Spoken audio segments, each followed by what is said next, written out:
नमस्कार, स्वागत है आप सभी का। मैं हूं आपके साथ मनु तेवतिया। क्राइम बुलेटिन की शुरुआत करते हैं कानपुर से आई दो बड़ी खबरों के साथ। कानपुर में बदमाशों के हौसले इतने बुलंद हैं, ये दोनों तस्वीरें इसकी गवाही देंगी। पहली तस्वीर बर्रा इलाके की है, जहां बदमाशों ने एक कैश वैन के गार्ड का हथियार छीनने की कोशिश की। दूसरी तस्वीर भी कानपुर की है, यहाँ बदमाशों ने एक टेनरी मालिक पर हमला किया है। उसकी सीधी तस्वीरें आपकी स्क्रीन पर। तो एक दिन दो वारदात, कानपुर की ये दोनों तस्वीरें। गार्ड से गन छीनने की कोशिश की गई, कैश वैन गार्ड से, और दूसरा टेनरी मालिक पर हमला किया गया। तो कानपुर में बदमाशों ने कैश वैन के गार्ड से बंदूक छीनने की कोशिश की है। बदमाशों ने गार्ड के साथ मारपीट की और उसकी बंदूक छीनने का प्रयास किया। वारदात बर्रा इलाके की है। सिक्योरिटी गार्ड के साथ मारपीट का वीडियो जो वायरल हो रहा है वो आपकी स्क्रीन पर। कानपुर से आई ये तस्वीर, एक्सक्लूसिव तस्वीर हम आपको दिखा रहे हैं कि किस तरह से मारपीट की जा रही है कैश वैन गार्ड के साथ।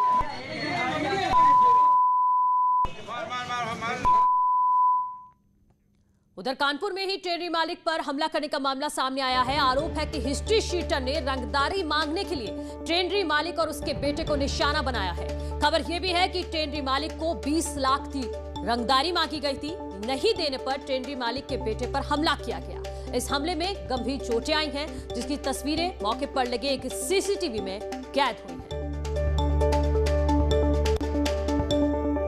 आगे बढ़ते हैं। दिल्ली में धौलाकुआ इलाके में ट्रैफिक पुलिस कर्मी को कार से घसीटने का सीसीटीवी फुटेज सामने आया है। वारदात 12 अक्टूबर की है, जब ट्रैफिक रूल तोड़ती हुई एक कार निकल रही थी।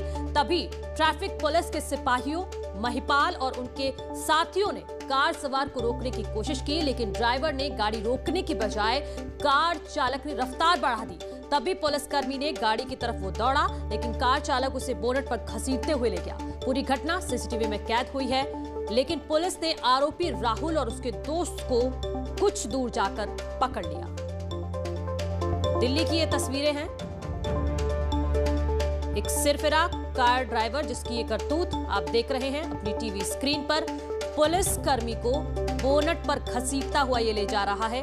एक सीसीटीवी वहां पर लगा हुआ था, उसी में कैद हुई है ये तस्वीरें। प्रदेश में कानून व्यवस्था को लेकर भले ही कुछ भी दावे किए जा रहे हों, लेकिन कानून व्यवस्था को संभालने वाले ही अपनी वर्दी का रौब दिखाकर लोगों को डराने का काम कर रहे हैं। दो तस्वीरें देखिए। सहारनपुर में मकान खाली करने को लेकर दारोगा ने धमकी दी, जिससे परेशान महिला की मौत हो गई। दूसरी तस्वीर फिरोजाबाद की है, जहां कार सवार लोगों को साइड नहीं देने पर विवाद हो गया, जिसके बाद दोनों पक्ष आमने सामने आ गए। तो दो तस्वीरें आपके सामने हैं। सहारनपुर की एक तस्वीर है, साथ ही साथ दूसरी तस्वीर है फिरोजाबाद की। सहारनपुर में दारोगा की दबंगई से ये आरोप लग रहा है कि एक महिला की जान चली गई है, और दूसरी तस्वीर फिरोजाबाद की, जहां दो पक्षों में आपस में खूब लाठी डंडे चले। सहारनपुर के थाना सदर बाजार इलाके में पेपर मिल रोड पर मकान खाली कराने को लेकर दारोगा ने धमकी दी। आरोप है कि बुलंदशहर में तैनात दारोगा ने किराएदार की बेटी के साथ बदतमीजी की और जेल में डालने की धमकी भी दी। इसी से परेशान होकर लड़की की तबीयत बिगड़ गई और जिसको उपचार के लिए हायर सेंटर में भर्ती कराया गया, लेकिन उसने दम तोड़ दिया। इस मामले को लेकर पीड़ित परिवार ने दारोगा के खिलाफ शिकायत की है।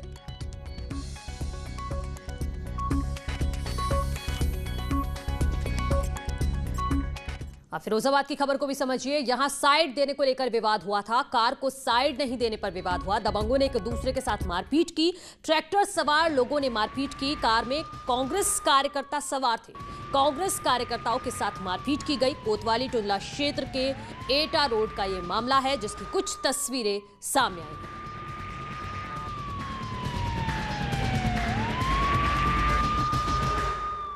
चलिए आगे बढ़ेंगे। झांसी के मऊरानीपुर में एक निजी स्कूल में अध्यापक समेत दो लोगों द्वारा एक युवती से गैंगरेप का सनसनीखेज मामला सामने आया है। पीड़ित के परिजनों का आरोप है कि उनकी बेटी जाति प्रमाण पत्र बनवाने के लिए गई थी, जहां आरोपियों ने उसे कमरे में बुलाकर गैंगरेप किया। पीड़ित के परिजनों ने पुलिस में शिकायत की, जिसके बाद पुलिस ने मामले की जांच शुरू की और आरोपी नरेंद्र और सक्षम को गिरफ्तार कर लिया है।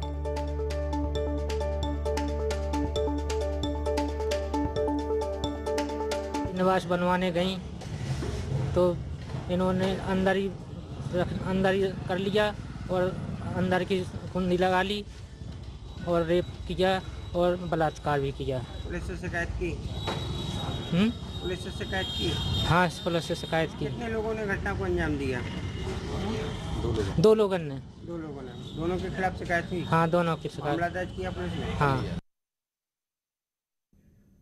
गांव के दो युवक, जिनमें से एक युवक का वहाँ प्राइमरी पाठशाला है, उसने एक लड़की को मिला फुसला के वहाँ पर लेके गया और वहाँ उसने उसके साथ रेप किया, जिसमें एक व्यक्ति अन्य भी उसके साथ था। इस कंप्लेंट में तत्काल अभियोग पंजीकृत कर लिया गया है और जो आरोपी हैं उनको गिरफ्तार कर लिया गया है और अग्रिम कार्रवाई की जा रही है। शाहजहांपुर के कस्बा पुवाया में चोरों के हौसले इतने बुलंद हैं कि गाड़ी का पंचर बनवा रहे एक लोहा व्यापारी की गाड़ी से बाइक सवार चोर ने 4 लाख से भरे बैग को उड़ा कर ले गए। इसकी जानकारी लगते ही मौके पर हड़कंप मच गया। आनंद फानन में एएसपी सिटी भारी पुलिस फोर्स के साथ मौके पर पहुंची और व्यापारी की शिकायत पर आगे की कार्रवाई शुरू की, लेकिन अब तक पुलिस चोर को नहीं पकड़ पाई।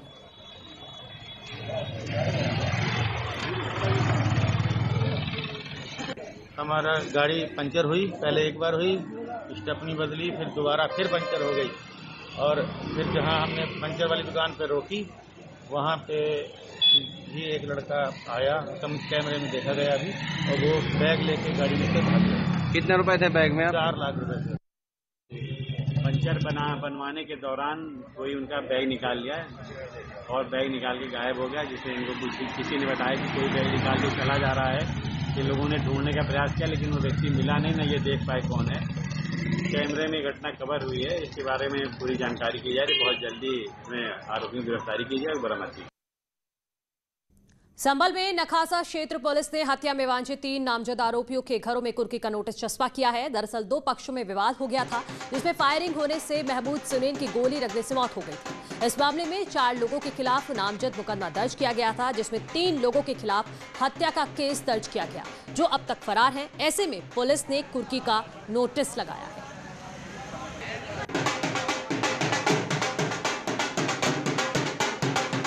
इसमें 4 मुलजिम थे, सलमान, इमरान और वसीम व चांद।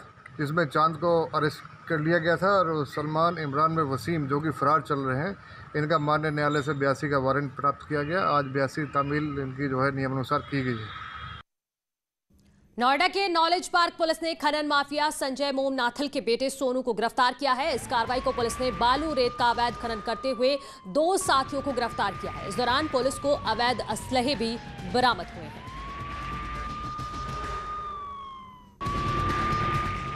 गौतम बुद्ध नगर की बिसरक पुलिस ने एक कार से 70 लाख रुपए बरामद किए हैं। खबर है कि 70 लाख रुपए मुंबई के एक्सपोर्टर के हैं, जिसको मुंबई से चोरी कर लाए गए थे। इस मामले में पुलिस ने 2 एक्सपोर्टर से भी पूछताछ की है।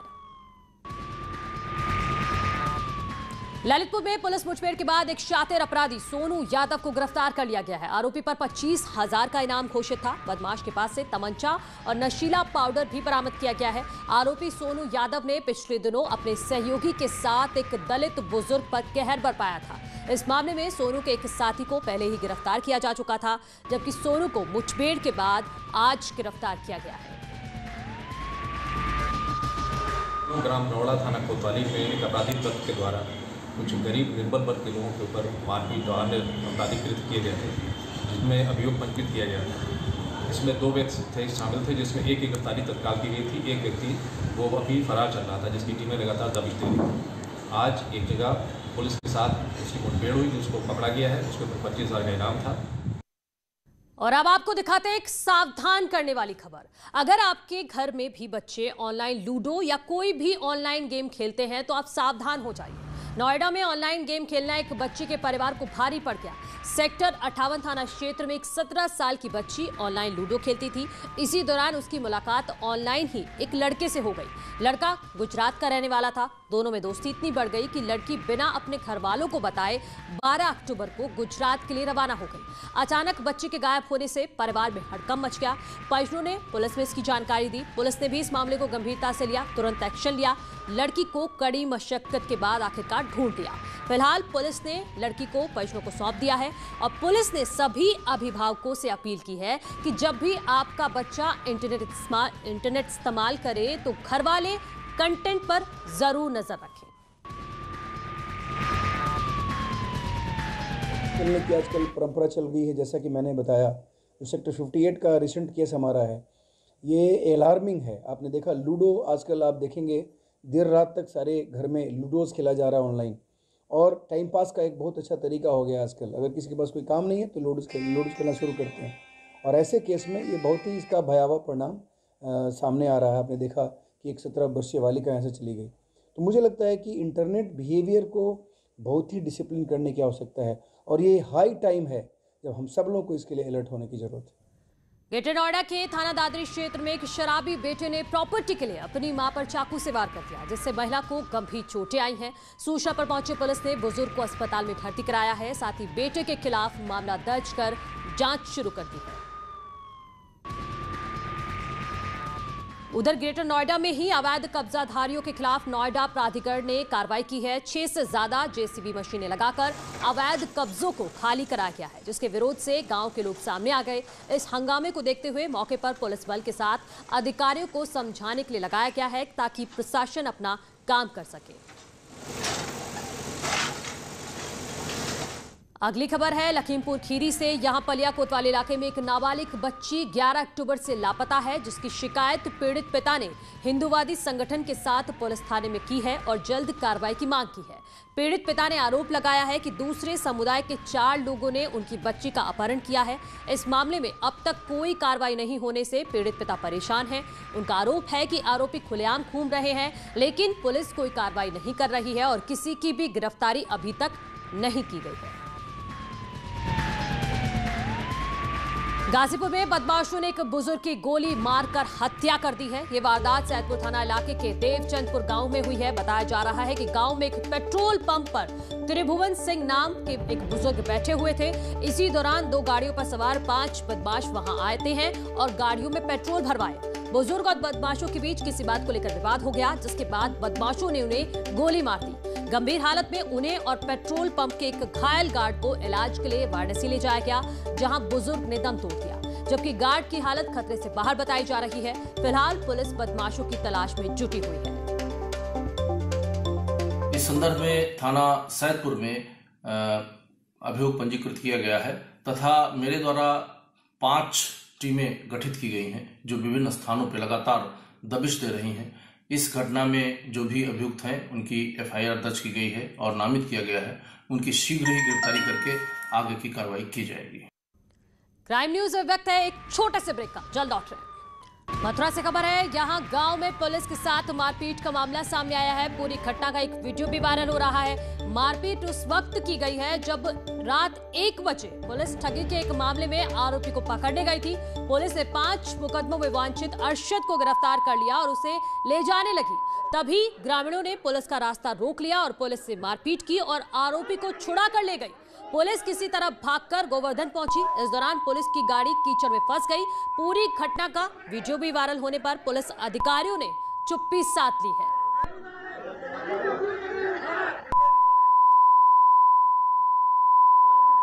बहराइच के जिला अस्पताल में डॉक्टर्स से मारपीट करने का मामला सामने आया है। आरोप है कि तीमारदारों से धक्का मुक्की होने के बाद विवाद इतना बढ़ गया। इस विवाद को बढ़ता देख आरोपी तीमारदार मौके से फरार हो गए। इस विवाद के बाद साथी डॉक्टर नाराज हैं और आरोपियों के खिलाफ कड़ी कार्रवाई की मांग कर रहे हैं।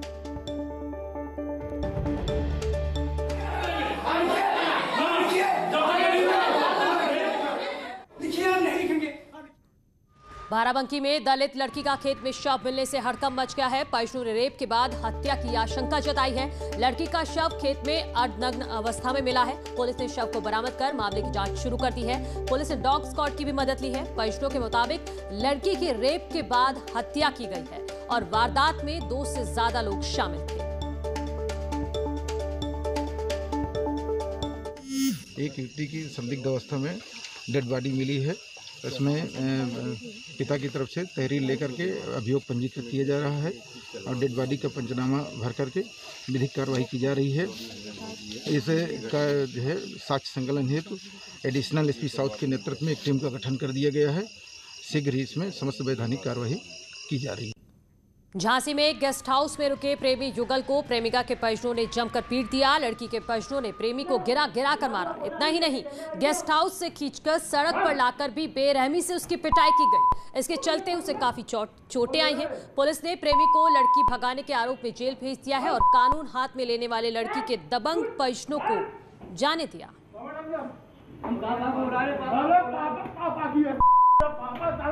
तेरा बाप कोई भी हो तेरा बाप समझ रहा है, मेरा बाप कोई भी हो। अरे वो आ गई पुलिस आ गई। कन्नौज से खबर है। यहाँ चिबरामऊ के इब्राहिमगंज इलाके में मनचलों की पिटाई का मामला सामने आया है। आरोप है कि आरोपी लड़कियों का पीछा करता था, जिससे परेशान महिलाओं ने आरोपी को जमकर पीटा।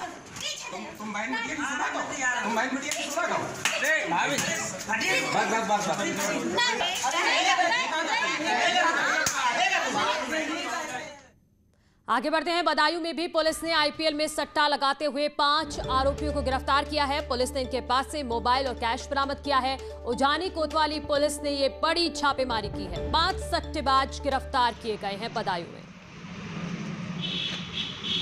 आईपीएल सट्टा की सूचना थी, इसमें इंस्पेक्टर उजानी ने दबिश किया था, जिसमें 5 लोग पकड़े गए हैं, जिनके पास से 3 फ़ोन भी बरामद हुए हैं। मुकदमा दर्ज करके आवश्यक कार्रवाई की जा रही है। सर, ये क्या आईपीएल का लगातार कहीं संपर्क कर रहे थे क्या? हाँ, उनके फ़ोन में जो कुछ मिले हुए हैं कि हर अलग अलग तरीके का लगाते हैं, कोई रन का, कोई गेंद का, इस तरीके का उनके ऊपर साक्ष्य मिले हैं फ़ोन पे सट्टा लगाने के। बुलंदशहर पुलिस ने अंतर्राज्यीय चोर गैंग का खुलासा किया है। इस मामले में पुलिस ने 8 बदमाशों को गिरफ्तार किया है। इसके साथ ही 8 बदमाशों से चोरी की 18 बाइक, 1 स्कूटी समेत 21 वाहन जब्त किए गए हैं। पुलिस के मुताबिक दिल्ली, हरियाणा, यूपी में ये वाहन चोरी करते थे।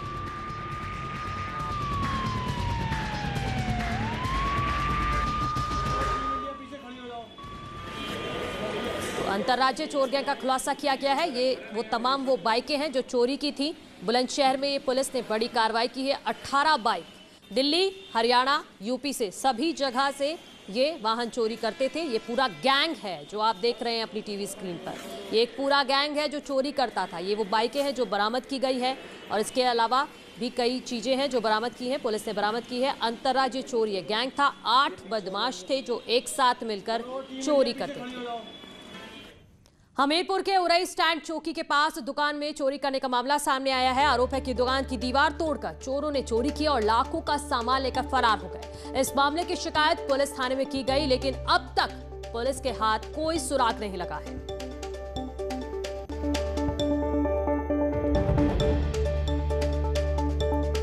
तो हमीरपुर में दुकान में चोरी की गई, दुकान की दीवार को तोड़ा, उसके बाद हाथ साफ कर दिया लाखों के माल पर, लेकिन अभी तक पुलिस इस मामले में चोर को नहीं पकड़ पाई। ललितपुर के रायपुर गांव में बिजली के करंट लगने से 2 सगे भाइयों की जान चली गई। हादसा उस वक्त हुआ जब 45 साल के सुरेश घर में बिजली का बोर्ड सुधार रहे थे, तभी उसे करंट लग गया। उसे बचाने की कोशिश में बड़ा भाई भी उसकी चपेट में आ गया, लेकिन दोनों ही भाई जमीन पर गिर गए। दोनों को तुरंत अस्पताल ले जाया गया, जहां डॉक्टर्स ने उन्हें मृत घोषित कर दिया। हादसे के बाद परिवार में कोहराम मचा हुआ है। ललितपुर से ये खबर है, सावधान करने वाली भी खबर है, क्योंकि घर में एक बिजली का बोर्ड खराब हो गया था, उसको सुधारना था, तो बड़ा भाई सुधार रहा था, करंट लग गया। छोटे भाई ने बचाने की कोशिश की, लेकिन दोनों की ही मौत हो जाती है। फिलहाल मेरे साथ इस बुलेटिन में इतना ही। एक छोटा सा ब्रेक, उसके बाद भी खबरें लगातार जारी हैं।